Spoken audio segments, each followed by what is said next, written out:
I have a question for Cleo and one for Richard. For Cleo, I was interested in knowing how you cope with the increasing pressure on the reduction of rates and prices. How do you reconcile that with in pharma industry, for example, that's so highly specialized and in many cases, it happens to us, requires different stages of review and the additional rounds of proofing and correction by subject matter experts, for example, with the fact that end clients are not willing to actually pay good rates. So that's one question. And the other question I had for Richard was, I was interested in knowing a little bit more about the testing side of the cycle, of the production cycle, and how you cope with it, how you manage it internally, or you outsource it as well. Sure. Yeah, thanks. Thank you for the question. It's a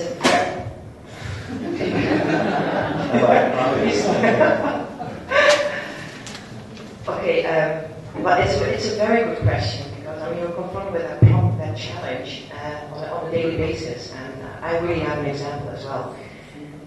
There are a couple of aspects. One thing, I work for a very large company, and the company is actually giving me the infrastructure within which I am allowed to negotiate. And so language in the company has certain conditions how far they want to go. So that's basically the infrastructure in which I need to negotiate with my customer.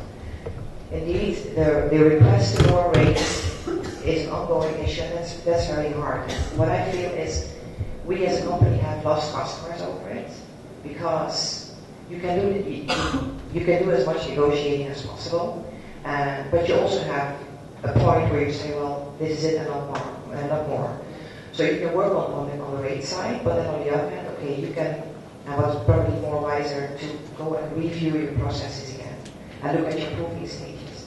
But there are also, if you take pharma, there are also processes regulated, certain steps that you have to follow with proofing. At least in our case, and I think that applies in general also. So,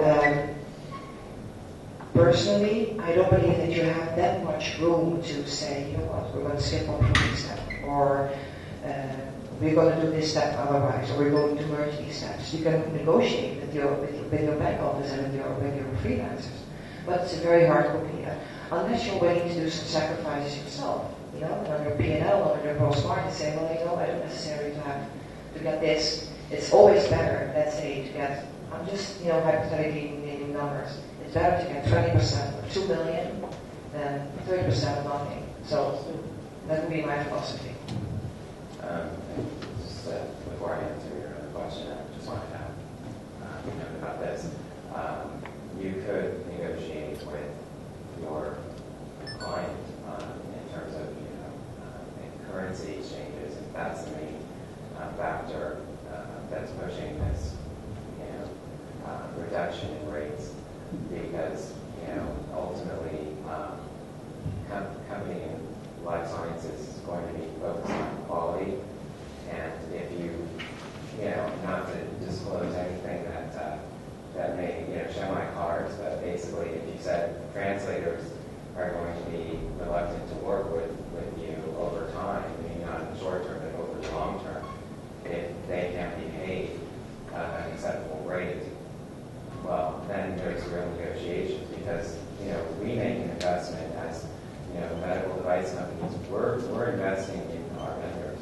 We don't shift overnight. That's a major change. We work with IT or other industries. It's much easier to shift. We don't want to do that because there's a lot of training involved. So, it's in your favor. It's in the interest of both parties to work together. You're losing too much on the client side by shifting just overnight. A lot of work. Sometimes a specialized translator is not enough. That's what I was saying. You need to add other steps of review by subject matter experts that really know the subject, have an insight into it. Right, and you can ask, you can charge for that. Well, yeah.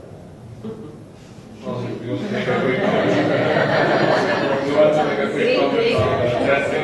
Thanks for commenting about the testing. And then we.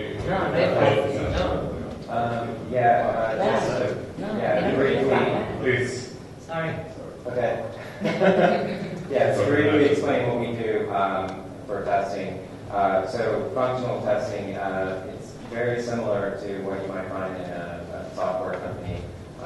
They write automated scripts to go through to make sure that, all, like in terms of the user interface, that it's in sync with the English side. So there's a lot of automated testing that takes place in-house. We also have linguistic testing that could take place at our facility in Los Angeles. We've also done it in country. We have a facility in Mumbai. We brought testers from different countries to Mumbai before. We also have one in Sweden, and we've done that where European testing take place there. And it focuses on scripts going through that system that I was showing you, going through the different screens. Sometimes you can do it remotely, and that saves a lot of money. And definitely with the web-based systems, that's the reality.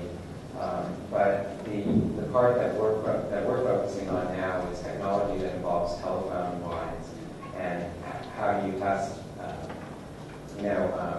PDA inside, to make sure it works in all these different markets. It has to be tested. It's not like you can say, oh, here's the Spanish version that maybe was tested in Spain, but then that doesn't apply to all these other markets, or Mexico, only 2 countries, and then so this is where I see the growth, at least in the context of our work, where it's going. But other companies too are focusing on this catchword connectivity and how do they integrate all those systems. So I think that's where translation is significant as well. Richard, Cleo, thank you very much for a fascinating presentation. We